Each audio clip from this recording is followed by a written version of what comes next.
PM Shri പദ്ധതി മരവിപ്പിക്കാനുള്ള മന്ത്രിസഭാ യോഗ തീരുമാനം ചീഫ് സെക്രട്ടറി കേന്ദ്രത്തെ അറിയിക്കും. കത്തിന്റെ കരട് തയ്യാറായി. മുഖ്യമന്ത്രിയുടെ അനുമതി നേടിയതിനു ശേഷം കത്ത് ചീഫ് സെക്രട്ടറി വിദ്യാഭ്യാസ മന്ത്രാലയത്തിന് കൈമാറും എന്നാണ് നമുക്കറിയാൻ കഴിയുന്ന വിവരം. ഉമേഷ് ബാലകൃഷ്ണൻ തിരുവനന്തപുരത്ത് വിവരങ്ങളുമായി ചേരുന്നു. ഗുഡ് മോർണിംഗ് ഉമേഷ്, വിവരങ്ങൾ. Good morning എസ്കേൻ.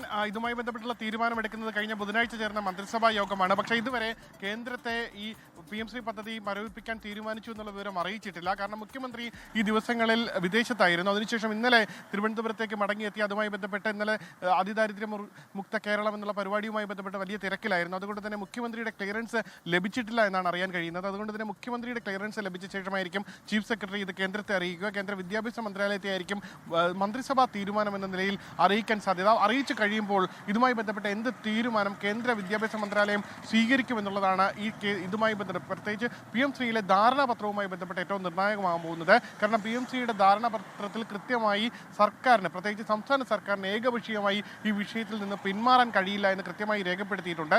കേന്ദ്ര സർക്കാരിന് പോലും പിന്മാറണമെങ്കിൽ 30 ദിവസത്തെ നോട്ടീസ് നൽകി അതുമായി ബന്ധപ്പെട്ട വിശദീകരണങ്ങൾ തേടി അത് തൃപ്തികരമല്ല എങ്കിൽ മാത്രമേ പിന്മാറാൻ കഴിയൂ.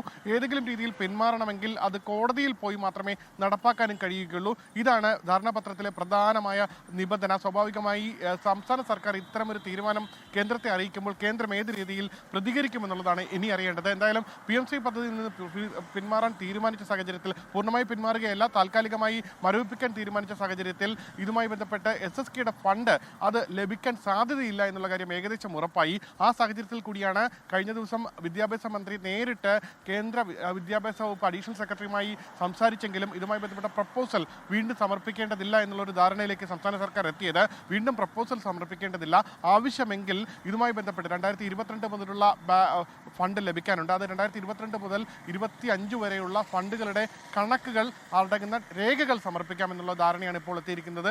വീണ്ടും അതേ രീതിയിൽ പ്രപ്പോസൽ സമർപ്പിച്ചാൽ അത് നടപടിക്രമങ്ങൾ പൂർത്തിയാക്കി വരാൻ വീണ്ടും സമയമെടുക്കും. അതുകൊണ്ട് തന്നെ ആവശ്യമെങ്കിൽ രേഖകൾ മാത്രം സമർപ്പിക്കാമെന്നുള്ള ധാരണയിലാണ് ഇപ്പോൾ വിദ്യാഭ്യാസ വകുപ്പ് ഉള്ളത്. എസ്കേൻ. Okay, thank you Umesh Balakrishnan. ലോകത്തെവിടെയായാലും ഏത് സമയത്തും 24 വാർത്തകളും ഓഗ്മെന്റഡ് റിയാലിറ്റി പാക്കേജുകളും എക്സ്പ്ലെയിനറുകളും വിശദമായി കാണാൻ ഞങ്ങളുടെ YouTube ചാനൽ നിങ്ങൾക്ക് സബ്സ്ക്രൈബ് ചെയ്യാം.